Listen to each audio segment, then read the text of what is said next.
తెలంగాణ రాష్ట్రంలో రైతు బంధు ఎవరికి ఇవ్వాలి ఎవరికి ఇవ్వద్దు అనే సమాలోచనలో ప్రభుత్వం పడింది. కొత్తగా ఏర్పాటైన రేవంత్ రెడ్డి ప్రభుత్వం దీనిపైన అనేక సమీక్షా సమావేశాలు ఏర్పాటు చేస్తుంది. అసలు ఎవరికి ఇస్తే దీని ఉపయోగకరం ఉంటుంది అనే దానిపైన అనేక ఆలోచనలు చేస్తున్నారు. సో దీనిపైన మనతో పాటు కొంతమంది ప్రజా సంఘాల నేతలు ఉన్నారు.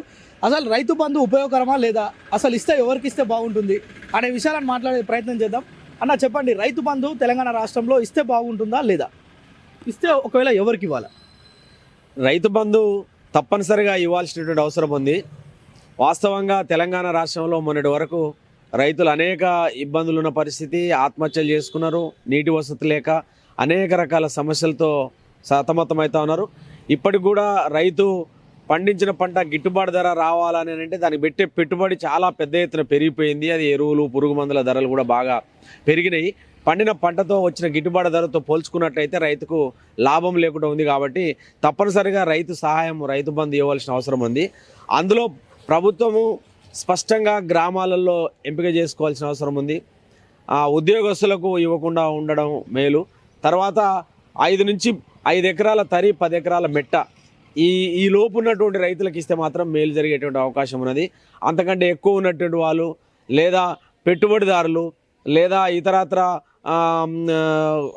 ఇన్కమ్ ట్యాక్స్ కట్టేటువంటి అనేక మందికి కూడా ఈ రైతు బంధు అందుతున్న పరిస్థితి కనిపిస్తుంది. కాబట్టి దీన్ని ఖచ్చితంగా ప్రభుత్వం ఒక నియమ నిబంధనలు ఏర్పాటు చేసుకోవాలి. ఏర్పాటు చేసుకున్నట్లయితే నిజమైనటువంటి పేద రైతులు ఎవరైతున్నారో 5 నుంచి 10 ఎకరాల వాళ్ళు, ఇతర ఆదాయ మార్గాలు లేనటువంటి వాళ్ళని ఎంచుకుంటే బాగుంటుంది. అట్లాగే కౌలు రైతులు కూడా, కొంతమంది భూములు ఇక్కడ ఉన్నాయి, అమెరికాలో నివాసం ఉన్నారు. ఈ భూములు ఇక్కడ ఉండి అమెరికాలో నివాసం ఉన్నటువంటి వాళ్ళకు రైతు బంధు అవసరం లేదు. వాళ్ళను గుర్తించి ఇక్కడ నిజంగా కౌలు చేసేటువంటి వాళ్ళకు కౌలుదారులు కార్డులు ఇచ్చి రైతు సహాయం ఏదైతే ఉన్నదో కౌలుదారులకు ఇస్తే బాగుంటుంది అనేటువంటిది నాకున్న అభిప్రాయం.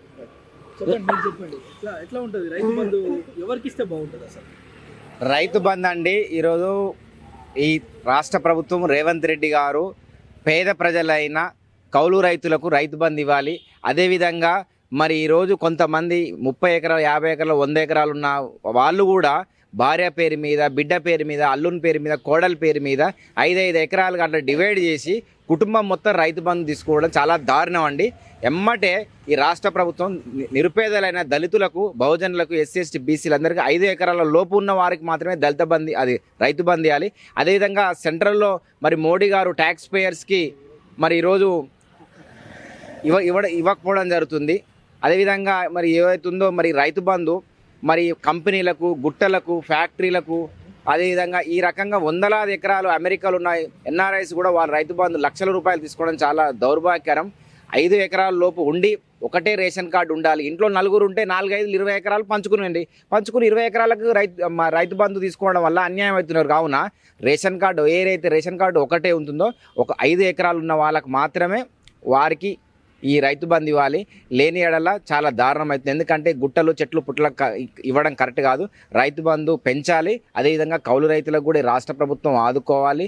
5 ఎకరాల మించి పైబడి ఉన్న వాళ్ళకు రైతు బంధు ఇవ్వడం వల్ల పూర్తిగా నిజమైన రైతులకు అన్యాయం జరిగి వ్యాపారవేత్తలు, పారిశ్రామికవేత్తలు ఈరోజు అక్రమంగా డబ్బు సంపాదించి భూములు కొనుక్కొని వారి భార్య, పిల్లల పేరు మీద 5 ఎకరాలుగా డివైడ్ చేసుకొని రైతు బంధుని స్వాహా చేయడం అనేది ప్రభుత్వ ఖజానాకు కూడా లోటు జరుగుతుంది. కావున 5 ఎకరాల లోపు ఉన్న వారికి ఓన్లీ కుటుంబానికి 5 ఎకరాలు ఉంటేనే రైతు బంధు ఇవ్వాలని మా విద్యార్థి సంఘ పక్షాన తెలియజేస్తున్నాం.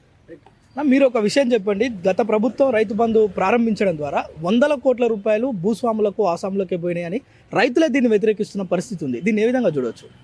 మనం గత ప్రభుత్వంలో శాసనసభ సమావేశాలలో కూడా మంత్రులు, ఎమ్మెల్యే అన్నారు, నాకు ఇన్ని ఎకరాల భూమి ఉంది, నాకు ఇంత రైతు బంధు పడుతుందని చెప్పేసి సాక్షాత్తు శాసనసభలో వాళ్ళు చెప్పడం జరిగింది. ఇది ప్రభుత్వాలు దీన్ని చాలా ఆలోచించాలి. ఎందుకంటే ఒక్క రేషన్ కార్డు ద్వారా 5 ఎకరాల లోపు ఉన్న వాళ్ళకు మాత్రమే ఈ రైతు బంధుని ఇవ్వడం, అది కూడా పెట్టుబడి సాయంగా ఇవ్వాలి.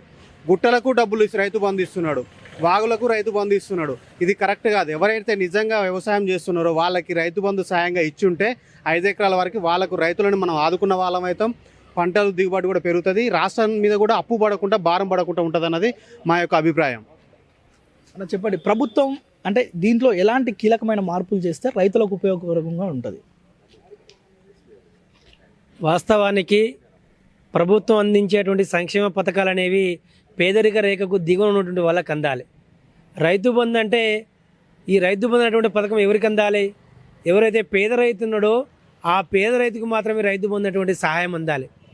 ఈరోజు ప్రభుత్వం ఈ రైతు బంధు కూడా ఎట్లా ఉన్నదంటే ఒక చేత్తో ఇస్తూ మరో చేత్తో లాక్కున్నట్టుగా కనపడతా ఉంది. ఈరోజు రసాయనిక ఎరువులకు పురుగు మందులకు అనేక రకాలుగా రైతులు లక్షలాది రూపాయలు పెట్టుబడి పెడతా ఉన్నాడు. కానీ మేమేం డిమాండ్ చేస్తూ ఉన్నామంటే దీన్ని ప్రత్యక్షంగా కాకుండా ఈరోజు రైతు క్వింటాల్కు ఒక 2,000 రూపాయలు ధర అందిస్తూ ఉన్నారు వరికి. మేమేమంటున్నాం, రైతుకు ఒక 3,000 రూపాయలు ధర అందించండి, ఒక ఫిక్స్డ్ ప్రైస్ చేయండి, క్వింటాల్కు 3,000 రూపాయలు వరికి అందించండి. బత్తాయి రైతులు ఉన్నారు, బత్తాయి రైతులకు టన్నుకు ఎంత 20,000 ఇస్తారో ఎంతో ఫిక్స్ చేయండి. అంటే అదేవిధంగా రసాయనిక ఎరువులకు పురుగు మందులకు సబ్సిడీ ఇవ్వండి. గత ప్రభుత్వం 10 ఏళ్ల కాలంలో యంత్రాలు కానీ యంత్ర పరికరాలు కానీ పురుగు మందులు కానీ డిఏపి కానీ దేనికి కూడా సబ్సిడీ ఇచ్చినటువంటి దాఖలాలు లేవు. అదే ఈవెన్ కనీసం మనం తీసుకున్నటువంటి ఇతర పొట్ల కూడా సబ్సిడీ ఇచ్చినటువంటి దాఖలాలు లేవు. కాబట్టి చాలా స్పష్టంగా చెప్తా ఉన్నాం, ప్రభుత్వం పైసా రూపంలో ఇస్తూ ఉంది. ఈ విధంగా కాకుండా రైతుకు వరికి కనీసం 3,000 రూపాయల ధర, అదేవిధంగా బతాయికి జొన్నలు, సజ్జలు, కందులు, పత్తి ఈ విధంగా ఒక ఫిక్స్డ్ ప్రైస్ ఫిక్స్డ్ చేస్తే రైతుకు ఆ విధంగా అందిస్తే రైతు బాగుపడే అవకాశాలు ఉంటాయి. కానీ ఇవన్నీ కూడా డబ్బుల రూపంలో అందించడం, అది కూడా బడా పెట్టుబడిదారులకు, కాంట్రాక్టర్లకు, రియల్ ఎస్టేట్ వ్యాపారులకు స్వయాన మాజీ మంత్రి మల్లారెడ్డి గారు అసెంబ్లీ వేదికగా చెప్పిండు, నాకు కూడా 2-3 లక్షల రూపాయలు రైతు బంధు పడతా ఉందని. ఇదేం పద్ధతి? ప్రభుత్వం యొక్క అది ఆదాయం మొత్తం కూడా దుర్వినియోగం అవుతా ఉంది. ఎవరికైతే అందాల్సిందో వారికి అందట్లేదు. కాబట్టి ప్రభుత్వం సమగ్రమైనటువంటి అధ్యయనం చేయాలి. ఈరోజు అగ్రికల్చర్ ఎక్స్టెన్షన్స్ ఆఫీసర్స్ ఉన్నారు ప్రతి మండలానికి, వాళ్ళు ఫీల్డ్లోకి వెళ్ళాలి, ఎవరు సేద్యం చేస్తున్నారు, ఎవరు పేద రైతు, అటువంటిది ఒక ప్రామాణికంగా తీసుకోవాలి. ఆ విధంగా తీసుకోకుండా ప్రభుత్వ ఆదాయాన్ని కోట్ల రూపాయల దుర్వినియోగం చేస్తూ ఉన్నారు. అది ఓట్ల కోసం అన్నట్టుగా చాలా స్పష్టంగా కనపడతా ఉంది. కాబట్టి ప్రభుత్వం నిజంగా రైతులపైన చిత్తశుద్ధి ఉంటే రైతుకు సబ్సిడీలు ఇవ్వండి, యంత్రాలు, యంత్ర పరికరాలు, అదేవిధంగా గరిష్ట ధర ఏమైతే ఇవ్వదలుచుకున్నారో పంటలకు అది ఇవ్వండి. ఆ రూపాయన ఇస్తే రైతు మరింత లాభపడేటువంటి అవకాశాలు ఉంటాయి. ఫస్ట్ ఆఫ్ ఆల్ నా పేరు నాగేష్, మాది వెల్లంకి గ్రామం, రావణపేట మండల్. ముఖ్యంగా ఇది ఈరోజు ఈ రైతు బంధు అనే దాని గురించి అంశం నుంచి వెళ్ళి మా సుమంటి వాళ్ళు మా ప్రేమన్న ఇన్వైట్ చేసినందుకు చాలా సంతోషంగా ఉంది. ఫస్ట్ ఆఫ్ ఆల్ ఏంటంటే ఈ రైతు బంధు అనేది ఒక మామూలు నిరుపేద వర్గానికి చెందిన వాళ్ళకు బిలో 5 ఎకరాస్ ఉన్న వాళ్ళకు రైతు బంధు ఇస్తే బాగుంటుంది. ఈ 100 ఎకరాలు 50 ఎకరాలు ఉన్న వాళ్ళకి రైతు బంధు ఇవ్వడం వల్ల చాలా ఏంటంటే ఈ ప్రభుత్వ సొమ్ముని దుర్వినియోగం చేసినట్టుగా అయిపోతుంది. కాబట్టి మనకేంటంటే ఈ నిరుపేద వాళ్ళు చాలా మందురు 3 ఎకరాలు 2 ఎకరాల వాళ్ళకి ఇచ్చి దళిత బంధు రైతు బంధు ఇవ్వడం వల్ల మనకేంటంటే వాళ్ళకు న్యాయం చేసిన విధంగా ఉంటుంది. గతంలో ఎమ్మెల్యే వాళ్ళు ఇప్పుడు మల్లారెడ్డి కానీ సో రాజగోపాల్ రెడ్డి కానీ ఇలాంటి వాళ్ళకు 100, 200, 300 ఎకరాలు ఉన్న వాళ్ళకు ఈ రైతు బంధు ఇవ్వడం వల్ల చాలా వాళ్ళు ఈ అసెంబ్లీలో కూడా మనకు మాట్లాడారు. అది ఏంటంటే నాకెందుకు ఈ 200, 300 ఎకరాలు ఉంది, నాకు రైతు బంధు ఇస్తే నేను ఏం చేసుకునేది వాళ్ళే ఎగ్జాంపుల్గా చెప్పడం జరిగింది. దాన్ని దృష్టిలో ఉంచుకొని ప్రభుత్వం కూడా మంచిగా 5 ఎకరాలు 7 ఎకరాల లోపు బిలో 10 ఎకరాల లోపు ఉన్న వాళ్ళకు కూడా రైతు బంధు ఇస్తే చాలా అద్భుతంగా ఉంటుందని నా అభిప్రాయం. నా పేరు మోటే వెంకటేష్, మాది వెల్లంకి గ్రామం. రైతు బంధు అనేది ఉన్నంత వర్గాల అందరికీ ఇస్తున్నారు, బాగానే ఉంది. కానీ 5 ఎకరాల లోపు నుంచి ఉన్నవారికి ఇస్తే బాగుంటుంది. దీనివలన భూస్వాములు అయిపోతున్నారు, పేద రైతులుగానే ఉంటున్నారు. కాబట్టి ప్రభుత్వం దీన్ని ఒకసారి సమాలోచన చేసి 5 ఎకరాల ఉన్న రైతులందరికీ ఇస్తే బాగుంటుందని నా ఆలోచన.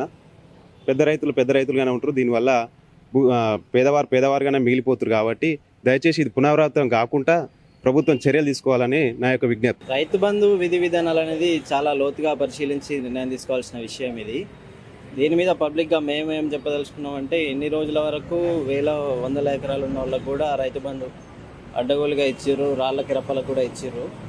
అలా కాకుండా నిజంగా కష్టపడి వ్యవసాయం చేసే రైతులకి, కౌలు రైతులకి, పేద వర్గాలకి ఈసారి ఆలోచించి నిర్ణయం తీసుకుంటే బాగుంటుందని మాకు అనిపిస్తుంది. ఇంకొకటి ఏంటంటే ఐటీ కట్టే వాళ్ళకు కూడా ఉండదు రైతు బంధు అని కూడా అంటున్నారు.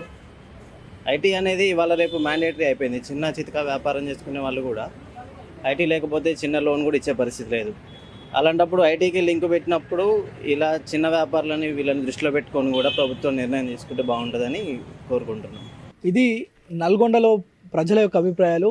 రైతులకు సంబంధించిన రైతు బంధు ఏదైతే ఉందో 5 ఎకరాల లోపు మాత్రమే ఇవ్వాలి. ఉద్యోగస్తులకు లేదంటే రాజకీయ నేతలకు ఇవ్వడం వల్ల ప్రజాధనం ప్రభుత్వ ధనం దుర్వినియోగం అవుతుందనే అభిప్రాయాన్ని వ్యక్తం చేస్తున్నారు. కెమెరామ్యాన్ సాయితో ప్రేమ్, సుమన్ టీవీ, నల్గొండ.